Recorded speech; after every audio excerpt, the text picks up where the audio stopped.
Dixie Lewis was the middle child of Michael Lewis and Tabitha Soren, her parents. If those names sound familiar to you, it's probably because Michael Lewis is a famous author, written books like Moneyball that eventually was turned into a film. And there's a picture of him. Tabitha Soren was a reporter first with MTV and then other media outlets. They have an older daughter as well as a younger son, but that is them pictured with Dixie. And she was one of those people that is easy to be jealous of. She was incredibly intellectually bright, and she's also an extremely talented athlete. One of those people that could just pick whatever sport and she would excel in. She chose the sport of softball, and so she started to get involved. And like a lot of parents, she said, they said, there's no way we're going to let this sport take over our life. You know, the famous last words. And I'm sure they were determined to do so, but you know how it goes, right? If your kid is pretty talented, they get invited to this team and that team, and all of a sudden she's on this traveling competitive team doing incredibly well, and Michael Lewis is spending 30 hours a week managing his high school daughter's softball career. The travel, the recruiting the coaches, the scheduling the games, and he tells all this in his little book. It tells the story about he and Dixie's close relationship and what it's like to be a parent of a talented athlete in his little book called Playing to Win. And she wanted really to go to an academically elite college. And she wanted softball to kind of help her through that. And so Lewis in the book explains how the college scholarship for softball works and other sports like that. And it's all interesting. But the problem is that when it gets to the end of the book, you don't know where she goes to school. All you know is she has the grades and the test scores and the talent, the athletic talent, to go pretty much wherever she wants. But when I finished it, just the way I'm wired, I'm like, well, that can't be it. I've got to know, where'd she go to school? So here I am. I don't even care a thing about softball, right? But here I am Googling around trying to figure out where this person I've never met, never will meet, went to college. And so there I am. Be glad you're not me. And so I come across the fact that she's at Pomona College. That's where she went to school, which is a very elite school down in Southern California. But I also came across the story that Dixie and her boyfriend died in a car wreck earlier this summer in Lake Tahoe. He was 20, she's 19, and when they were driving, they crossed the center line, and they ran into a large truck, and by all accounts died instantly. And when they did the investigation, they said there's no drugs, no alcohol involved. It's just one of those inexplicable things. Nobody knows exactly why they crossed that center line and ran into that truck. And as I was sitting there reading it, I was like, man, what do you learn from this? A 19 and 20-year-old dying in an inexplicable car accident when they had so much. There's a bright future all laying in front of them. And I thought, well, clearly life is shorter than we probably think it is. Even if we live to be older, it's shorter than we think it probably will be. And I thought, you can have all the plans in the world, but you have to hold them loosely because God is the only one who knows exactly what the plan for our life is. And to some extent, it's a tragedy, but again, just because of the way I'm wired, I just wanted to know more, and so I just kept digging, and I found a story about the funeral. Dixie Lewis's, they called it a celebration of life, as people do these days, and it was held at a softball field in Berkeley, California, which was the hometown that she grew up in, and they had this line, so it's on a softball field in Berkeley, and this line by her father, Michael Lewis, who kind of antagonistic toward Christianity, I would call him. Great author, though, great books. He said, "This was our first home field," her father, Michael Lewis, said at the memorial. This is the closest thing that Dixie had to a church. And then when I read that, just to be honest with you, I stopped reading and I stopped digging. I didn't finish the article because I was just overcome with a sense, at least unusual for me, a deep sadness. I just thought, here's this family grieving. Here's this person who grew up, Dixie, with so much talent, so much ability, and then life ends in a tragic, short way, and you're standing on a softball field saying, this is the closest thing we have to a church. And I think I just put myself in his shoes because, or tried to, at least as much as I could. I mean, my youngest is 19, and I just thought, what would it be like to be standing out there in the hot sun sweating or the wind's blowing? And I just, my heart went out to him because softball fields, they don't bring comfort in the midst of that kind of sadness, and they don't have any ability to give perspective on life and death, and there's no deep joy in the midst of intense sorrow. But I'm not trying to pick on softball fields. I mean, there's really nothing that pulls us away from Jesus can provide what we need in the most important moments of life. And at some point, you got to just look back, or at least I did. I'm not saying they did. I'm just putting myself in that shoes and go, I would have deep regrets about choices that I made.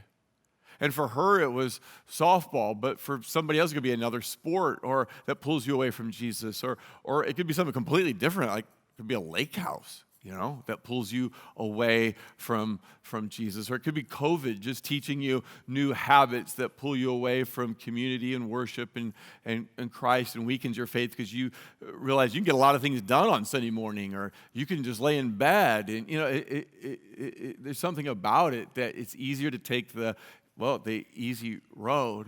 And I guess you don't need me to list all the things that could pull you away from Jesus because it's kind of obvious it could be anything. And it's tragic to say that this is the closest thing I had to a church. But I anticipate some people saying, well, yeah, but it didn't say those things don't pull you away from Jesus. They just pull you away from church. It's not the same thing.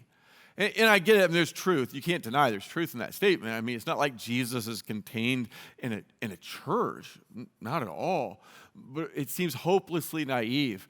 And I would say even a bit foolish to think that we can have a lifetime, genuine, deep faith and love for Jesus and not be connected, deeply, genuinely connected to church. When I say church, I don't mean a building, right? I mean a group of people who bind themselves together willingly to follow Jesus together. That's what the Bible teaches. It seems like what the history of the Christian church has taught us. So I think we'll see that's what even Jesus teaches us. So let's dig in now to the Bible, and let's start with John chapter 8, verse 12, where Jesus says, I am the light of the world.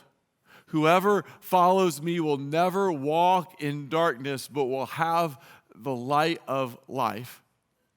As we kind of dig in here, we see he doesn't say, I am a light. No, just like last week when he said, I am the way, the truth, the life. So Jesus says, I'm the light, the singular light. There's something about Jesus that is not copied or replicated or duplicated by other religious leaders.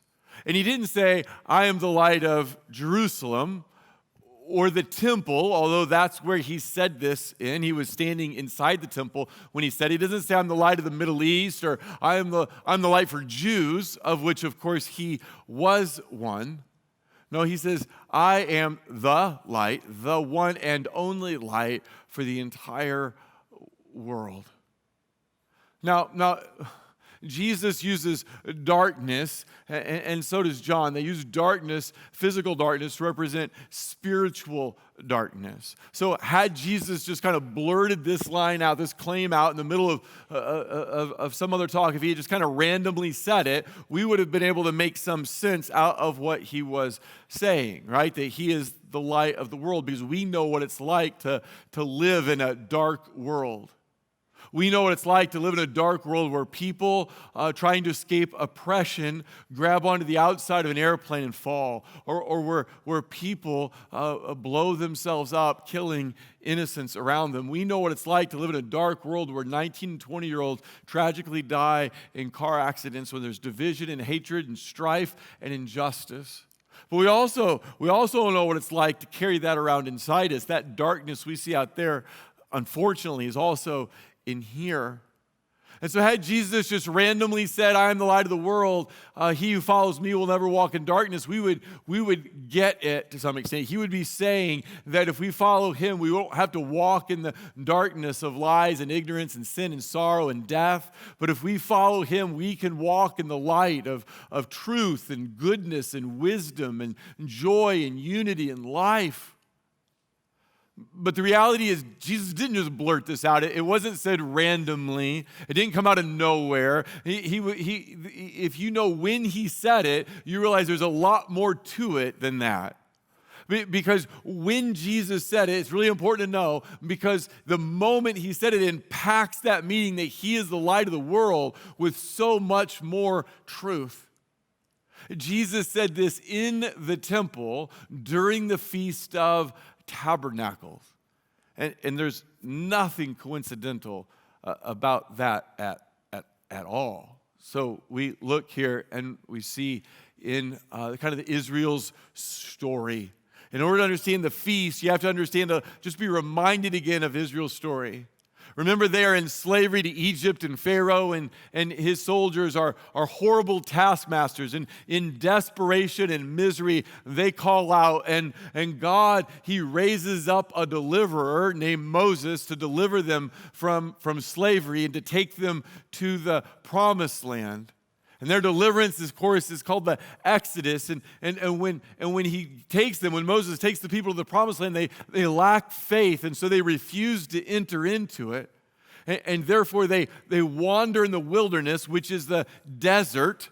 They wander in the wilderness for 40 years. So here's God's people, rebellious people, unwilling to trust him to go into the promised land. They are wandering in the wilderness for 40 years. And how does God respond? With grace and kindness and mercy.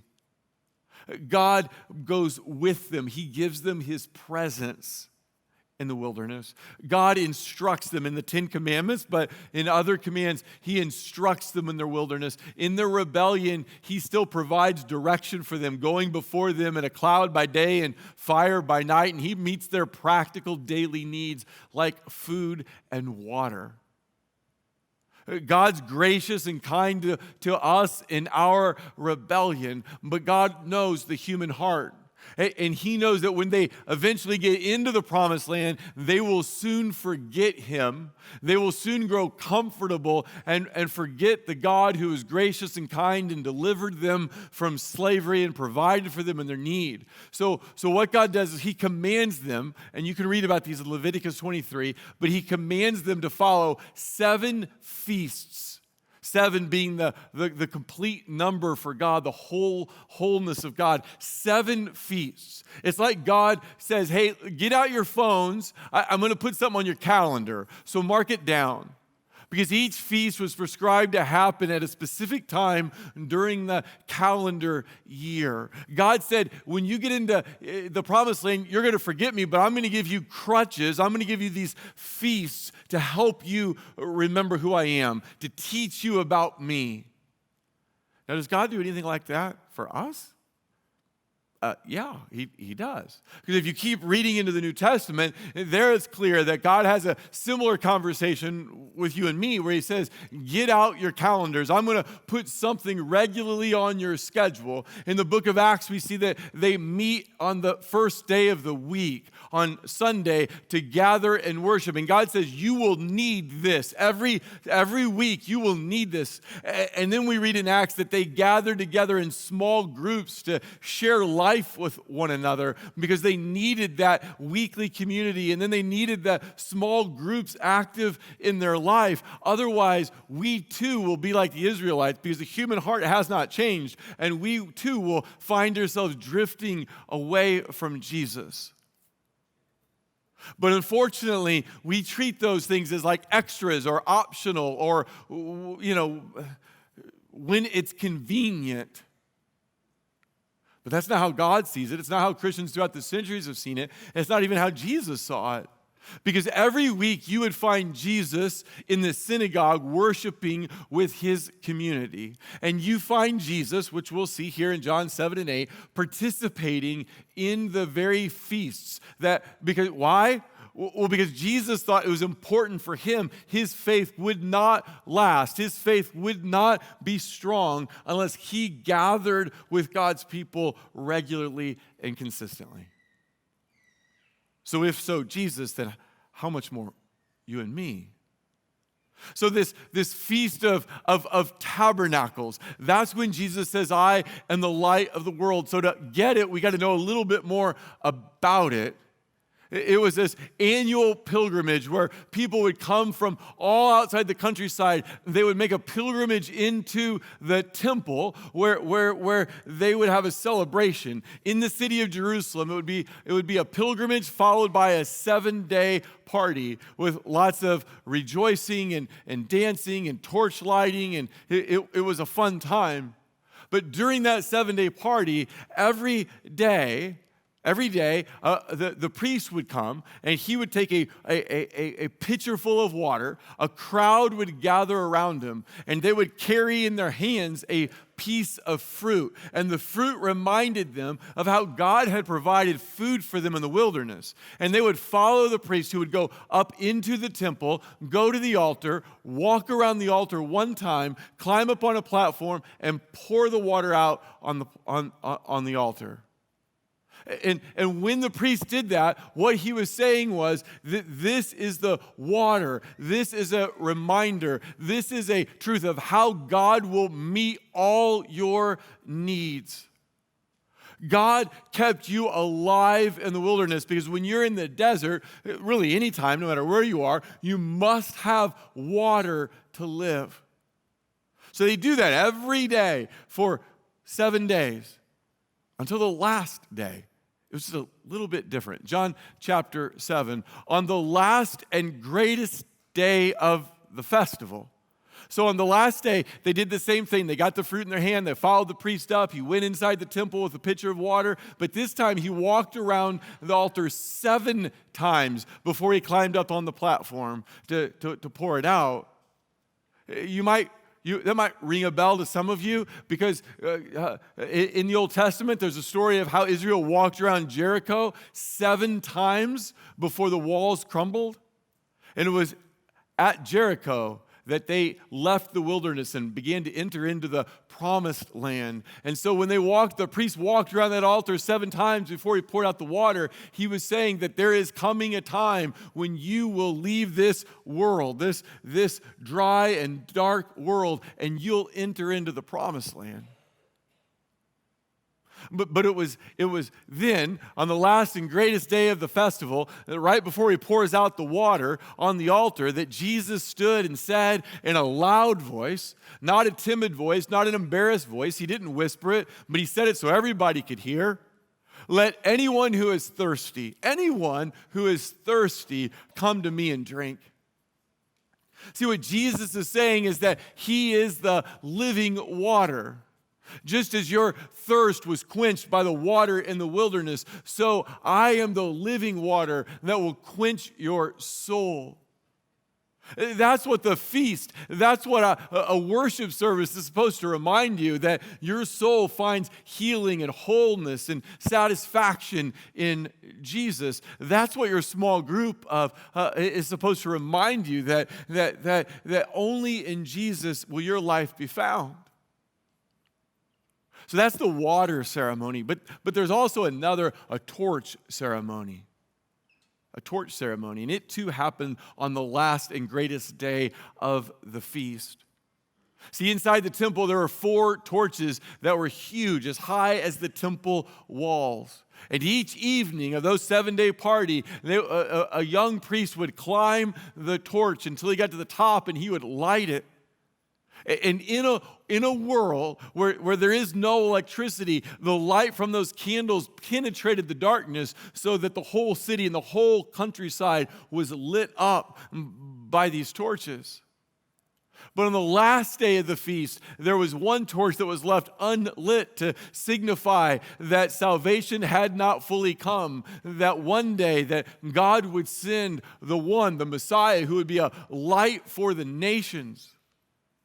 And maybe on that last day of the feast, maybe it's right after the candles have been extinguished, that Jesus says in John 8, I am the light of the world.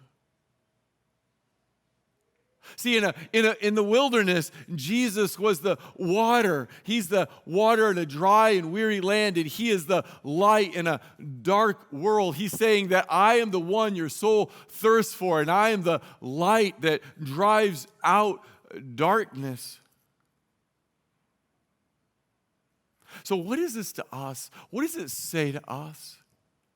It says everything because we live in the wilderness. We live in the wilderness between Egypt and the promised land. We live in the wilderness between slavery and being in the presence of God. Because we too were slaves, not to Egypt, but slaves to sin. But God, he raised up a deliverer. His name was Jesus, and he gave his life to rescue us from the slavery to sin. And he promised that he would take us to dwell with God forever. But right now, we live between Egypt and the promised land. And we live in a thirsty, dry world. We live in a dark world. We need living water. We need divine light. Remember, I said that John uses light and darkness to teach us. He uses physical darkness to tell us about spiritual darkness. So let's go to John chapter 3, verse 19. This is the verdict. Light has come into the world. Who's the light of the world? Well, Jesus. He's the light that's come into the world. But people loved darkness instead of light because their deeds were evil. Everyone who does evil hates the light and will not come into the light for fear that their deeds will be exposed. So the darkness that is inside of you and me, that darkness resists the light. It wants to hide from the light. It runs from the light. But Jesus goes on. Whoever lives by the truth comes into the light.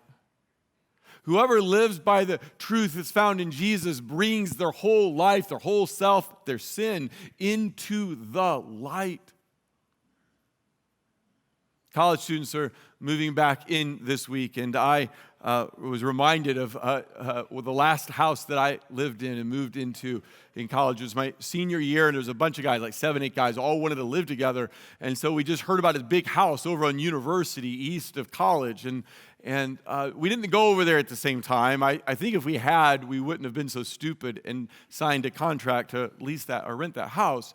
But we went one at a time, and nobody wanted to be the guy that said, hey, we can't live here. This place is a dump. So we all move in, and we look at each other like, how do we get here? Yes, it's huge, but man, it's not so hot. Well, that first night, I walked down into the kitchen and flipped on the light, and 10,000 roaches scattered. I did not sleep in that house that night. The roaches scattered because they love the darkness, but they hate the light. And so it is true of us as well, that our sin loves the darkness, but it hates the light. And so when Jesus says to bring our whole selves, to bring our sin and our brokenness, and to bring it all into his light, our first reaction is to run like the roaches run from the light. But Proverbs 28:13 makes a promise. Whoever conceals their sins does not prosper, but the one who confesses and renounces them finds mercy. I don't know of too many verses in the Bible that are more counterintuitive than that one. Because my intuition tells me that if I hide my sin, maybe I can hide it from God, and if not God, maybe I can hide it from myself, and if not myself, I can hide it from you. And if I can put up a facade that says, I'm doing okay, and I can hide my sin, that my intuition tells me that's where I'll be better off. That's where I'll be happiest. That will be the good that make you think highly of me. That if you knew the sin I struggled with, that you wouldn't respect me or like me, you wouldn't want to be around me. That's what my intuition tells me. Do you hear that voice inside of you? that says hide that sin, don't be honest, cover up. But here it says that if you conceal your sin, if you hide it, you're not going to prosper. The one who prospers is the one who confesses and renounces their sin. That's who prospers. Jesus is the light of the world. He wants to bring hope and light in your life. He wants to drive out the darkness. Would you pray with me?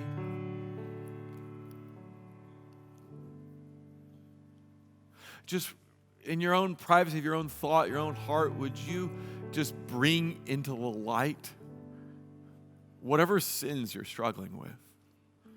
The darkness that's inside of you. Would you bring it into the light of Jesus? He already knows about it. He loves you. Nothing that you tell him will change his great love for you. He's died for you. He wants to forgive and heal you. He wants to restore and reconcile you. Oh, bring it to Jesus. Walk in the light. Is there somebody else that you could share this darkness with? A friend, a family member, somebody in your small group that you could share, you could bring in? I know it's scary, but Jesus has promised that if we will bring our darkness into his life, if we will share with others, that we will find mercy. He is a great God of mercy. Oh, Jesus, I pray for grace to be honest. I pray for the grace of friendship to have people that you can be honest with. What a gift. It's in Jesus' name we pray. Amen.